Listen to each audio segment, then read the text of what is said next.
Shalom, saudara yang diberkati Tuhan. Jumpa lagi dalam Damai 2 Menit Menyiram Iman. Dalam Damai kali ini membahas mengenai ketertiban.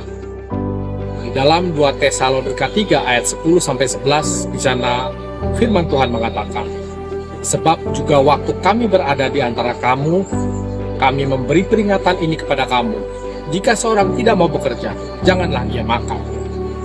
Kami katakan ini karena kami dengar bahwa ada orang yang tidak tertib hidupnya dan tidak bekerja, melainkan sibuk dengan hal-hal yang tidak berguna.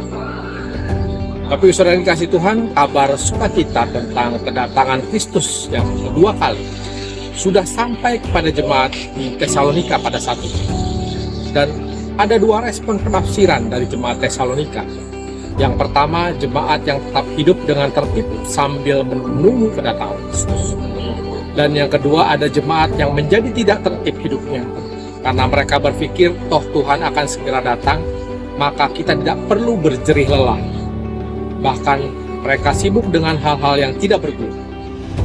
Sampai ada di antara mereka yang tidak lagi mau bekerja mencari nafkah. Oleh karena itu, Rasul Paulus menasihati jemaat agar menegur dan memberi peringatan kepada orang-orang yang hidupnya tidak tertib dan tidak mau bekerja itu. Sebab jika jemaat yang hidupnya tertib terus menyokong mereka yang hidupnya tidak tertib, akan berakibat buruk. Mental orang-orang yang tidak tertib itu akan rusak, rohani mereka akan rusak. Tapi saudara dikasih Tuhan, orang-orang yang tidak tertib dianjurkan oleh Rasul Paulus untuk bekerja agar beroleh nafkahnya sendiri. Karena hidup tanpa aktivitas pekerjaan menganggur, bagaimana kita bisa berguna?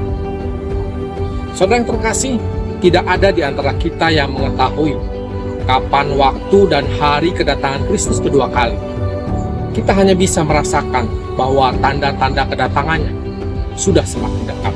Maka yang sejatinya harus kita lakukan untuk mengisi hari-hari hidup kita adalah, yang pertama, mari kita semakin giat mencari Tuhan dan kebenarannya, membangun hubungan yang intim dengan Tuhan, baik dalam kehidupan doa, membaca firman, sampai firman itu membawa pembaharuan hidup dan rupa Kristus menjadi nyata dalam hidup diri saudara dan saya. Yang kedua, mari kita memaksimalkan potensi dan talenta yang Tuhan taruh untuk memberkati dan menjadi berkat bagi orang lain. Dalam arti dengan bekerja sesuai kemampuan yang kita miliki, artinya kita menjadi orang yang bertanggung jawab, baik bagi diri sendiri maupun bagi orang lain, termasuk bagi keluarga kita.